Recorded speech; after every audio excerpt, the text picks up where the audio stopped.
Man, I got to say, I really like the beat of our opening. Yeah, I know it's a bit narcissist, but I still really like it. So our next guest is Sarah Westman. She's created a coloring book for kids to teach them about guns and gun safety. How's it going, sir? Hey, it's going good. So, coloring books. What made you want to do a coloring book?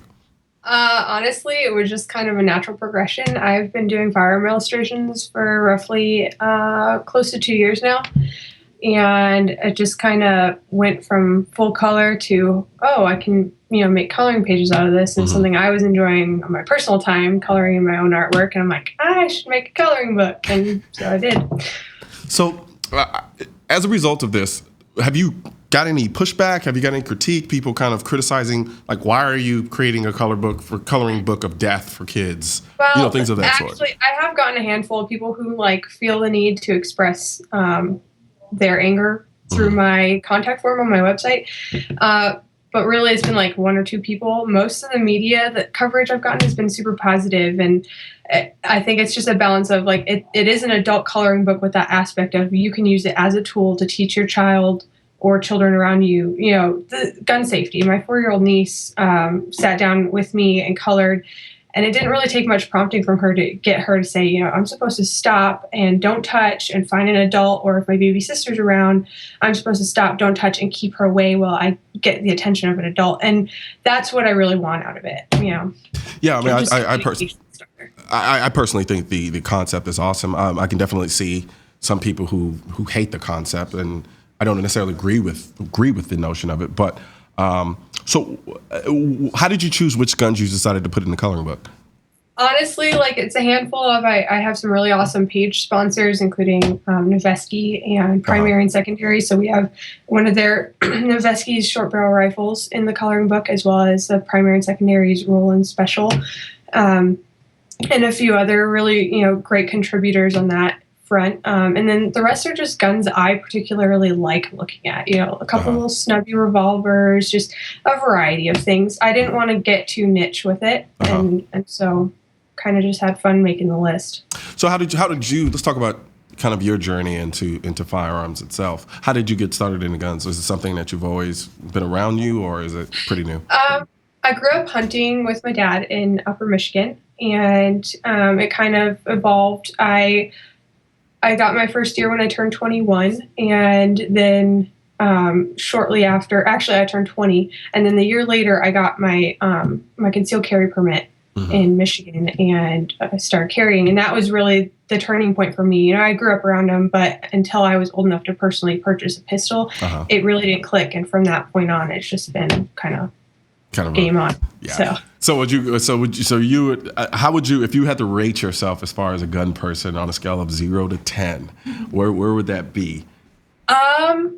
I only own what I need, really. And so I think I'm probably safely in a 6 or a 7. I don't have an excessive number of firearms, but I do enjoy. Because you don't want them, or because I need more money. I have a budget. See, people confuse that notion of the idea that I'm not a super gun person because I only have a few guns. That's not necessarily true. I would, if I had a bigger budget, I would definitely have a wider variety. Gotcha. So how did you get into actually, drawing guns to begin with? Because you said before you were already into the illustration of firearms before you even started doing this coloring book, right? I was bored. My boyfriend was up, I think it was northern Idaho doing a class, and I was home alone, just kind of bored on my couch. I'm like, oh, I should do something fun. And then I had literally just hit 1911 followers on Instagram, and I'm like, I'm going to illustrate a 1911. And so I did. And then it kind of just took off from there. I had a bunch of people that were like, hey, can you illustrate my EDC? So I did that for, some cool people like Aaron Cohen and really great names in the industry who wanted me to work with them. And so it progressed from something fun to something profitable to something that was fun and profitable, which is really important to me. So awesome. So how far do you want to take this? What are your plans above and beyond the coloring book? Where do you want to start? Honestly, I would love to niche down in the future and do maybe not necessarily coloring books, but workbooks for children that kind of are more interactive and more direct. But because of the age range, I wouldn't teach my 4-year-old niece the same thing I would teach my 16-year-old cousin. And so there's that age gap. So I want to kind of niche down into certain age ranges and see what we can do from there. But I just, the more work I get that's illustrating firearms and that whole tactical realm is something I really enjoy. So gotcha. So what type of a shooter would you characterize yourself as? Are you a tactical shooter, a competition shooter, just a leisure shooter?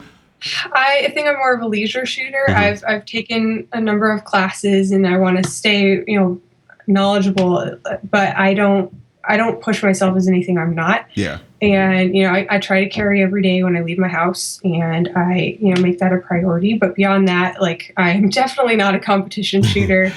And, I definitely don't own enough tactical gear to consider myself anywhere near tactical. So. It's all about the mindset. It's all about the mindset. Yeah. So now you mentioned you carry you try to carry as often as possible. What is your go-to carry gun? My Glock 43, and I actually carry a Glock 17 whenever my wardrobe. Yes. Really? My wardrobe. That's impressive. I have a Glock 17. I think it's been about. It goes up to here. Huh? But it literally takes up my entire torso. I'm not kidding. But really? When I would much rather, in certain situations, I'll dress around that gun to make sure that I'm fully prepared on that front. I'm not gonna lie, you were inciting some mad insecurity on my end because I come up with every reason not to carry my 17. I don't remember last time I carried it. I feel a lot safer when I have it. I love my 43, but I feel definitely a lot safer with my 17. And I call that ammo insecurity, and it's something it's something I completely embrace, as well as my homosexuality. And for a lot of people hearing that, they hear something like that and they're like, oh my God, what's wrong with you? Like you feel worse when you have a smaller gun. Yeah. I don't think there's anything wrong with the idea and the notion of feeling empowered because you have a more capable gun than you would typically carry. It's easier for me to reload if I had to with a 17, but on top of that, I'm a lot more proficient with the 17 because of how it fits my hand. The 43, gotcha. I'm not as proficient with it, and so I think that's a majority of why I feel better with my 17. Maybe I need to get on the range more with my 43, but I mean, I'll be honest with you. The 43 is a harder gun to draw from. I was just out doing some shooting today for a shoot where I had to draw from concealment, and then it was a challenge getting to the 43 as fast as, very much so. It's really tiny, and the 17 is up higher for me on my waistband, and so it's a lot easier for me to grab and draw quicker and more proficiently. So I mean that's now being a woman, it's interesting because a lot of people say it's obscenely hard for women to carry firearms, and I no doubt I agree with that, which is why I am a proponent of off-body carry. And a lot of people feel like you shouldn't off-body carry. I'm a proponent of it because it's not always easy to carry for a woman. For someone who carries a 17. How is it that is there anything special that you do in order to kind of navigate around the complexities of carrying a gun of that size? I really just use layers. I use cami that's really tight and that goes over the gun and it keeps it close to my body. And then I just wear looser fitting shirts on top of it that have patterns. And really that's the big thing. And I haven't, a lot of people say, oh, you have to size up in your jeans. I haven't noticed that. Girls' pants have spandex in them and most of them now. And so I haven't really noticed that. Really a good belt is the biggest thing for me. A good belt is so important. Yeah, I learned that the hard way. I remember when I initially started carrying, I was kind of just wearing any old belt. And by the end of the day, it was literally like there was a dumbbell just hanging off of your pants. Until I got a belt, it does a lot of the lifting work for you, and it keeps everything closer to you. Versus if you have a crappy belt, it's going to lean forward and it's going to be harder to conceal on a man or a woman. So absolutely. So real quick before we go, where can people go and find your coloring book?